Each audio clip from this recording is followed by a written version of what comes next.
siwezi kushughulika nayo. Haya mambo ni ya wao, ni ya viongozi. Hali ya kwamba na wewe uko ndani ya kanisa la Mungu, basi unakuwa unamaanisha kwamba wewe bado unamkana Yesu Kristo. Mungu akusaidie sana. Kwa hiyo kanisa ni mwili wa Kristo. Sisi ni mwili wa Kristo. Na Kristo ndiye mwili wetu. Sisi hatuwezi kukamilika kwa sababu Yesu yeye ndiye mwili kamili na sisi ni viungo. Kwa hivyo ili tuweze kukamilika lazima tuwe na Yesu. Na ili uweze kuwa na Yesu ni lazima kila ambaye yuko ndani ya Yesu, tazama vizuri kwamba huu mkono una changamoto. Amina. Mwalimu mmoja amenikumbusha katika maongezi Yesu. Yesu ni kichwa cha kanisa. Amina. Lakini kwa sababu yeye ni kichwa, ndio anaunganisha hivi viungo vyetu vyote. Yaani kuna mikono. Amina. Kuna macho. Macho yanaona ndio, lakini yakiona lazima yatume kumbukumbu kwa mfumo wote wa mwili ambao unaongozwa na kichwa. Kwa kama mkono unataka kufanya jambo lolote, hauwezi kujiamlia. Unaona mtu nilitoa mfano moja siku moja hapa nikasema wamama Mungu atusaidie. Wamama ni wepesi wa kupiga asilimia kubwa. Nilitoa siku moja hapa nikasema wamama Mungu atusaidie. Wao wakihisi kwamba kupiga ndio kufundisha. Lakini fuatilia yule mtu anayepiga piga, wao mara nyingi sio kwamba anafundisha. Na mwalimu mmoja mchokozi. Wamama ni wepesi sana wakiwa na watoto karibu. Mtoto akifanya kitu kidogo, yani ile kutamka kwake, anatamka kasharusha mkono walio wengi. Yani kitu kidogo tu. Mtoto akifanya jambo fulani anachapa. Ile nikasema kuchapa huwa sio kufundisha. Umchape mtoto kwa sababu. Na ukimchapa kwa sababu ndio mtoto anajua kwamba hili ni kosa. Basi siku nyingine isirudie kosa. Sasa kwa sababu hiyo hata ule mkono unaokuja kupiga, kabla hujapiga ule mkono, huwa kuna mawasiliano ya mwili wote ambao yanaenda mpaka kichwani kusema ngoja nichape. Kwa hiyo ni maamuzi yanayotoka kwa mawasiliano, sio kama mkono unaweza kujitolea tu wenyewe. Ndio maana nasema kwamba hakuna hata mtu mmoja anafanya kitu kwa bahati mbaya. Kabla hujafanya jambo lolote, kuna mawasiliano yamefanyika, kuna mchakato umefanyika. Ule mchakato unafanyika ndani hata sekunde moja isifike.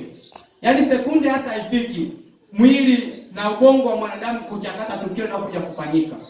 Lakini hata kwa sababu hiyo lazima achakate kwamba anaenda kufanya tukio fulani. Kwa hivyo sisi hatuwezi kujitenga na Kristo. Yeye ndiye kiongozi wetu. Kwa kama kuna jambo lolote linahitajika kufanyika kwa mtu yeyote ambaye ni kiungo mwenzangu, lazima nihakikishe nimeshirikiana naye ili kuweza kuleta ule umoja au kumaanisha kwamba tuko na Yesu. Na nikasema pale ambapo utakataa au utasema hili jambo ni la wao, wewe ni moja kwa moja umemkana Yesu Kristo. Yesu atusaidie sana. Haleluya. Pointi moja niliandika hapa, hivyo sisi tukisha kuwa kitu kimoja tunatakiwa kusaidiana ili tupate raha. Bwana Yesu asifiwe. Nachukulia mfano kwenye waimbaji. Yaani hebu fuatilia. Mwimbaji akisimama peke yake, alafu na waimbaji wakasimama wengi. Sauti ya kwanza ipo, sauti ya pili ipo, sauti ya tatu ipo. Lazima utasikia ladha tofauti na ile ladha ya mwanzo. Kwa sababu watu wameshaungana, wamekuwa kitu kimoja. Bwana Yesu asifiwe. Kwa hivyo katika huduma, usione mchungaji ukaona ndiyo mwenye kanisa, ukasema atajua mwenyewe. Kuwa na uchungu na wewe pia katika huduma, mambo yaweze kwenda mbele. Amina kanisa la Mungu. Ona uchungu kwa ajili ya kanisa la Mungu. Ona uchungu wakati watumishi wa Mungu, kuna mtumishi wa Mungu usikia anaumwa. Tunazoea kusema nitakuombea. Wakati uwe changamoto nitakuombea, lakini unakuta inaishia pale. Jenga mazoea ya kuombea changamoto ya mtumishi mwenzako. Jenga mazoea ya kuombea huduma. Hata kama wewe sio mwimbaji, ombea uimbaji. Hata kama sio mwanamke, ombea idara ya wanawake. Amina. Hata kama wewe sio mbaba, ombea idara ya wababa. Ili vile viungo viwe vizuri. Chukulia mfano ukiwa nyumbani. Mama akasema mimi najitegemea. Alafu baba akasema najitegemea. kila mmoja afanye la kwake, ile familia iweze kufika mbali. Amina, kanisa la Mungu. Basi hilo, andika pointi nyingine, umoja wetu unatoka kwa Kristo, vivyo tunapaswa kuishi kama familia. Umoja wetu unatoka kwa Kristo, vivyo tunapaswa kuishi kama familia, kwa sababu Yesu Kristo ndiye kichwa chetu, ndiye baba yetu, na sisi ni watoto wake. Tunatakiwa tuige na sisi kweli tuwe familia ya Kristo. Hii familia, kila mmoja, mimi, wewe na nani, wote tuonane kabisa kwamba sisi ni wanafamilia, sisi ni wanandugu ambao tunafanya kwa ajili ya Yesu Kristo mwenyewe. Bwana Yesu asifiwe. Haleluya. Muda wangu umeisha.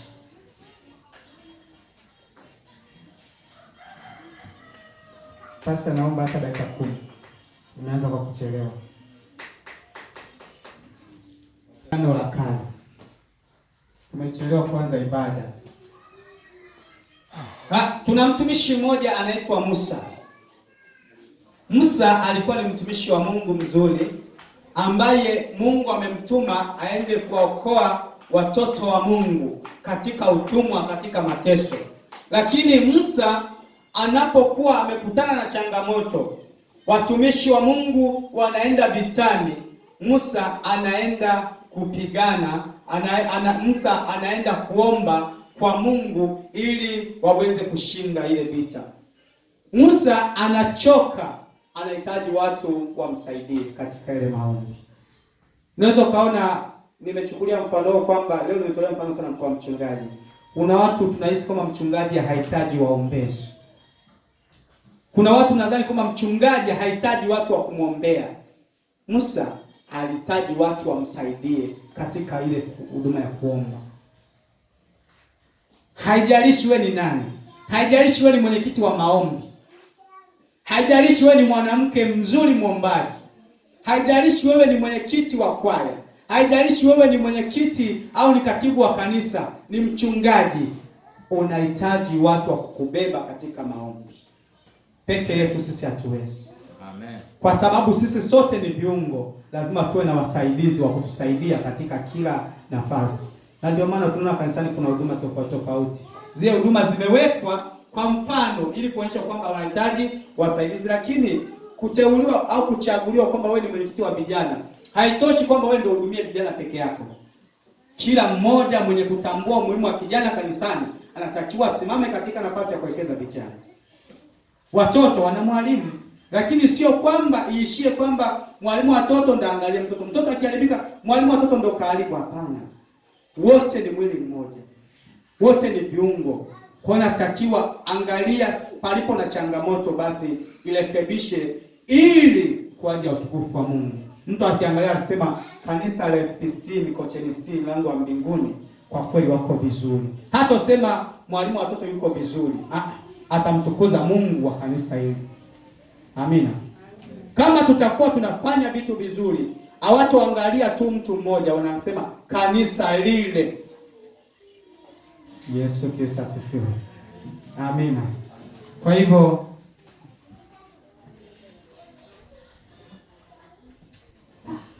muda wangu umekataa. Basi naomba nitoe mfano mmoja wa agizo la kusaidiana. Ili ni agizo. Hebu naomba uandike point hiyo moja kwamba kusaidizana ama kutegemezana ni agizo. Haleluya, kanisa la Mungu.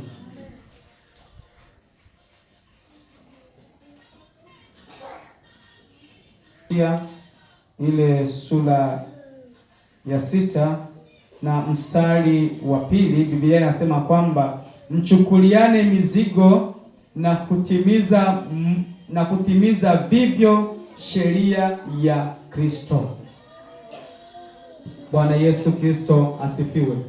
Mchukuliane mizigo na kuitimiza hivyo sheria ya Kristo. Kwa hivyo tunapochukuliana, tunatimiza ile sheria ya Kristo ya kusaidiana, ile ambayo Yesu mwenyewe alipokuwa akibeba msalaba alitokea mtu wa kumsaidia, hata kama dhambi ile nguvu msalaba itakiwa ibebe Yesu ili abebe dhambi zetu. Hakuna mwanadamu ambaye angeweza kubeba dhambi zetu, lakini katika ile shughuli, katika ile kazi ya kutimiza ile jambo, Yesu anahitaji na yeye msaidizi wa kumsaidia.